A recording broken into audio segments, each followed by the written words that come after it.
Hello, y'all, and welcome to the 10th episode of 10 Years in Bed. I am your host, Alison.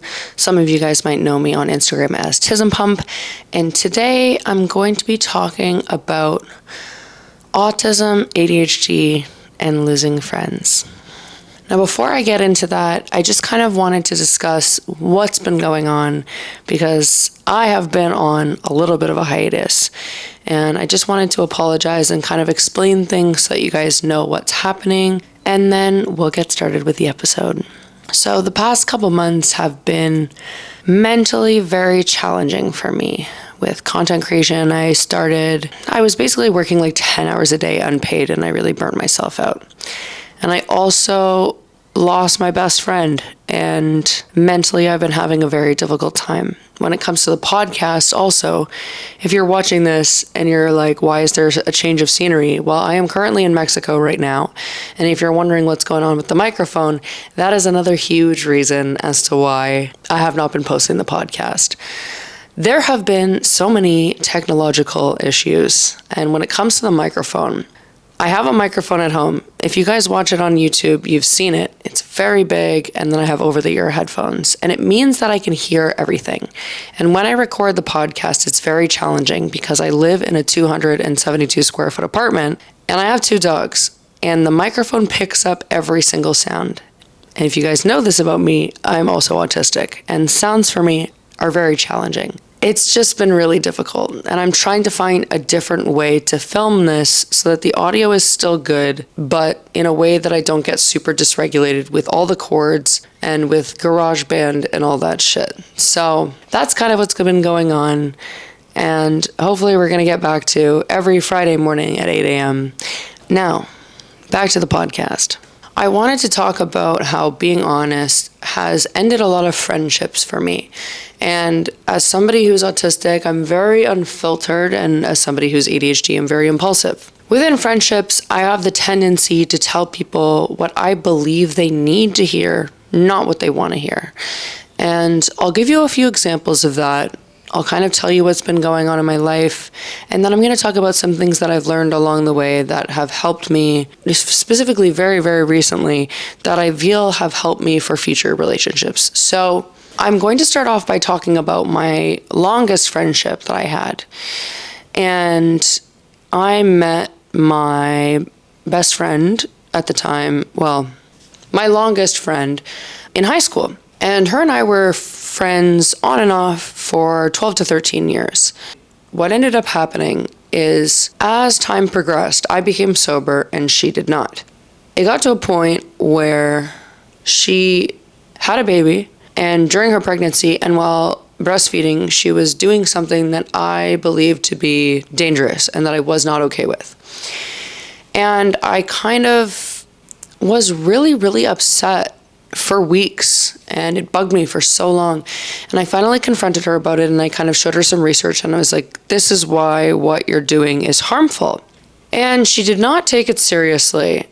And I think one of the biggest things that a lot of people who are autistic have in common is like a strong sense of social justice. And several weeks after that, when I first came to her, I was so dysregulated and so angry and so upset, and it bugged me so deeply that I was very honest with her. And I knew before I confronted her about this in the way that I did the second time that it would end our friendship. That I was okay with, because what she was doing was not okay, and I knew that it was negatively impactful to her child. And I knew her well enough to know what she needed and how she needed the information to be communicated to her so that she would actually get it. So I ended up sending her a long text, and I let her fucking have it. And at the end of the text, I said to her, I don't care if you never speak to me again, as long as you never do this to your child and you understand the impact of what you've done. And we have not really spoken since. And that was 2 years ago. And one of the big reasons why I moved back to Canada was to see her, be with her, and be there while her child grew up. And although it was a tough decision on my part to make, and being very, very honest with her, ended the friendship, I genuinely believe that it was the best move for me to make. Recently, I lost a friendship a few months ago, my best friend in the whole wide world, and I love her to death. And cutting the connection with her was one of the most difficult decisions that I've had to make. It was just a really difficult process, and it's really difficult talking about because of all the friends that I had, I felt more connected to her than I've ever felt with anybody else. And in all my past relationships and friendships, I've never felt like somebody's number one. And she also never felt like somebody's number one. And we both mutually felt like each other's number one. We had a lot of the same issues. And that was kind of one of the ways that we really, really connected. And right off the bat, when we first met, we were so connected so fast on such a deep level. And it was a friendship that just really evolved really fast. And I think that we were trauma bonded together. When friendships evolve and connections deepen, it leads you to finding out who someone actually is to their core. And when it comes to meeting people, whether that's like in a friendship scenario, whether that's platonic, whether it's relationship, whether it's a coworker, we have the tendency as humans to project this version of ourselves of how we want to be perceived. And as connections deepen and as friendships evolve, it leads you to finding out who people actually are to their core. And it's no longer the projected image of themselves that they want you to see. And I think that we all have the tendency to do this. And specifically me, as somebody who's neurodivergent and who's autistic and ADHD, I spent a lot of my time masking. And as somebody who's BPD, I have the tendency to personality mirror. So I have the tendency to do this a lot.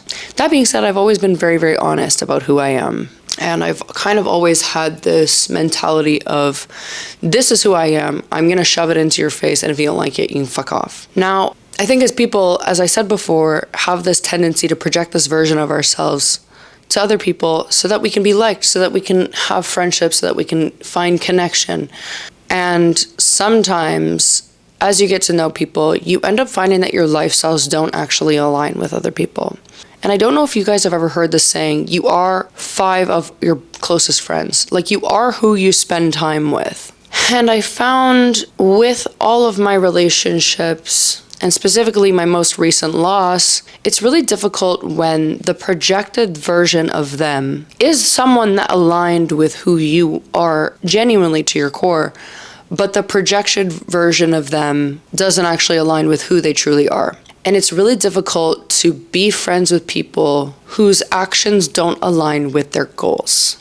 That's what I've found recently. When you are a human being, we have the tendency to evolve. And when you evolve and level up, some people don't fit into your life in the same way that they did before. And what I mean is that I think that as you progress and evolve within relationships, whether it's platonic or romantic, there's a few things that can happen when you evolve and shift. And one of the main things I think that happens is the people in your life and the connections that you have start to mourn the loss of the person that you used to be, because that's the person that they fell in love with. So one of two things happen within connections and friendships when one person evolves. It's either the person evolves and the other person within the relationship ends up doing things, whether it's unintentional or intentionally, to bring them back down to their level, or they evolve with you. And usually it's kind of the first thing, because people evolve on their own time. And when that happens, I think a few things can happen within the relationship. Either the relationship continues and there's resentment within that relationship, or the relationship ends. Another thing that's very interesting within friendships is setting boundaries. And once you get to a point where you're setting boundaries with people within relationships, you really quickly get to determine who you're going to want to keep in your life. It's important when placing boundaries and getting responses from the boundaries placed to determine what's a trauma response, or if your friend is simply just not a good person, and then balance that with what you can handle and go from there. That's hard, right? Because we want to be there for our friends. But it comes to a certain point when sometimes people are just self-destructive. And real friends understand when you need to prioritize yourself, whether that's just doing self-work or when you're dysregulated and you need some time alone. or whether you're working towards pursuing a passion or a goal, and you quickly are going to be able to determine who's going to be there for you on your journey and who's not. What's also important is you need to evaluate if somebody is dragging you down intentionally or unintentionally, because as I said before, it can lead to resentment within relationships, and that's just no way to live. It's also very important to evaluate if you have the ability to pour into somebody who's not pouring into themselves. And what I mean by this is that in relationships, it's difficult, right? Because we all seek validation in different ways. But there's only so much validation that you can give to somebody, because at the end of the day, people need to do inner work and learn how to validate themselves. And it's really difficult when you're constantly validating somebody that no matter what you do, they will not feel validated because they haven't done the inner work necessary to have self-worth. I've also realized that I have ended friendships with people who are legitimately dangerous for my mental health. What I mean by this is watch how your friends treat the people, other people in their lives that they love. Within my last friendship, that was kind of the last straw, is I saw my best friend treating somebody who they said that they loved in a way that just didn't align with not just my version, but anyone's version of how to love somebody. And when I saw this happening and I saw this pattern of behavior continuing, it was like a switch was flipped in me. Because if my best friend was treating somebody that they quote unquote loved, and they supposedly loved me, how long would it be until I got treated like that? And part of growing is experiencing discomfort and leaning into discomfort and being uncomfortable. And sometimes that means ending friendships that exacerbate your mental health. And losing somebody that was not meant for you enables you to find the people that are meant for you. And if you guys watch my YouTube channel, you've seen my best friend, Alex. And what's very interesting and what drew me to Alex, and one of the things that I love about her, is her and I are both learners. And we're not afraid to look stupid in pursuit of learning new things. And one of the things that I really love about her is, unlike, I think, any of my previous friends, she's done research on autism and ADHD to better understand my behavior. And if that isn't fucking love, I do not know what is. Because autism and ADHD and mental health issues, it changes your brain and it affects how you operate. And I had a scenario happen to me that was really challenging about a month ago. And I lost a really good friend. And I'm going to talk about that next week. And kind of about and ADHD, hyperfixation crushes, and dopamine seeking. But I remember him saying to me after I ended our friendship is that you can't blame autism and ADHD for your actions. And autism and ADHD affect me. My brain chemistry has changed because of autism and ADHD. That being said, while it does impact the way that I act and feel, having the ability to identify what parts of the autism and ADHD affect your relationships negatively, and the ability to do research and learn how to better yourself is key.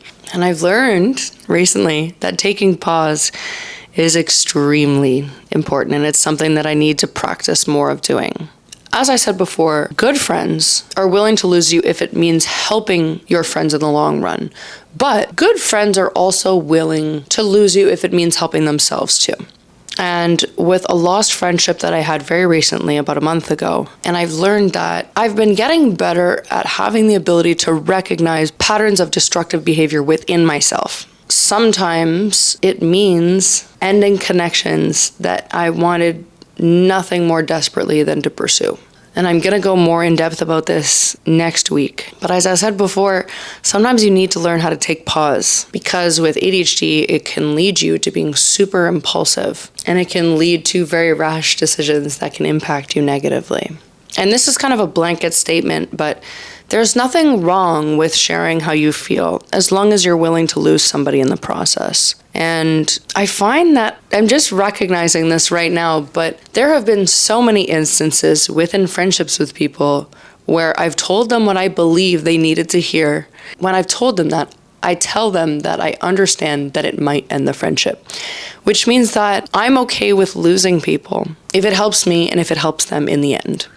Now I wanted to talk about, through healing and examining my own behavior, I've realized some mistakes that I've made within friendships and finding ways to improve. So from lost friendships, I've learned a few things, and I'm going to share them with you, and hopefully you can learn something from them too. So the first thing is that remembering dates are very important. And people who are ADHD have the tendency to be very forgetful. So now when I meet people and I have a new friend, immediately what I do is I put their birthday in my phone because I forget dates like crazy. And it's something that a lot of people value and find very, very important. So it's something that I place a lot of importance on now because I had a friendship in the past that ended and it had a lot to do with me being forgetful. Number 2, determine your attachment style and your friend's attachment style and act accordingly. And I'm going to go more in depth into that for number 4.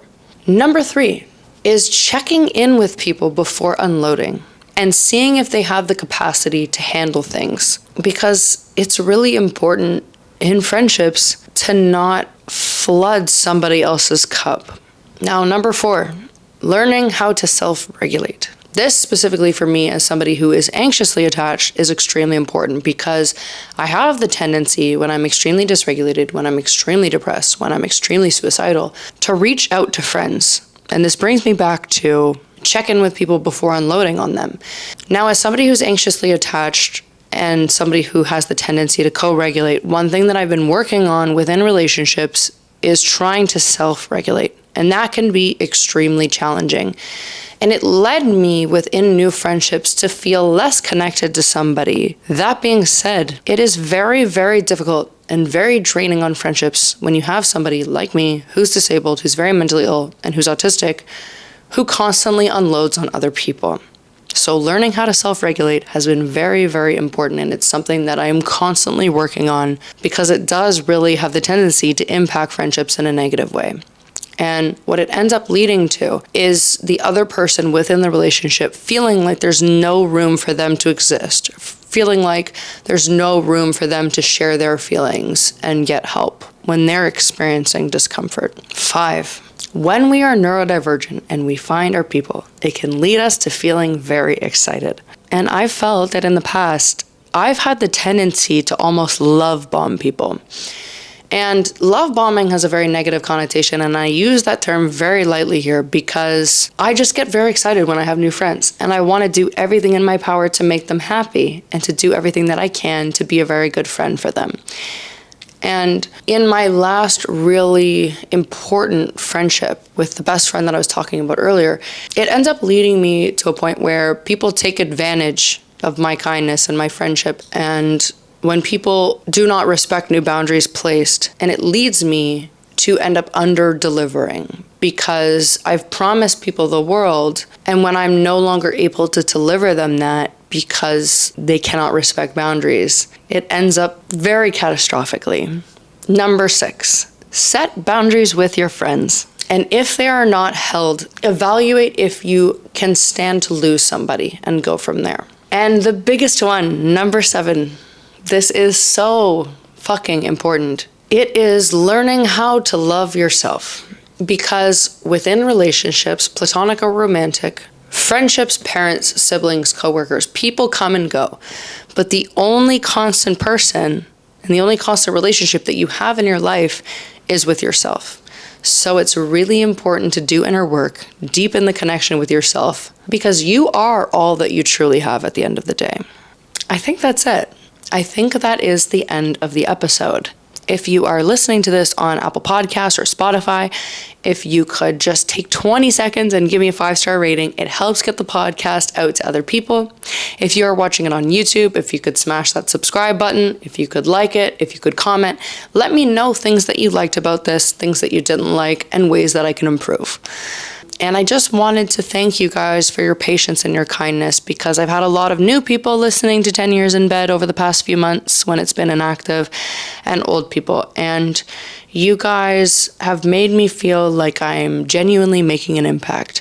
And while I feel like that is kind of a difficult responsibility, it's led me to filming a lot of episodes and not posting them. But hopefully we can get our mental illnesses in track, get back on track, and have new episodes coming out weekly. So I think that's it. I think we're done. And I hope everybody has the most lovely day. Once again, thank you for listening. And yeah, that's it.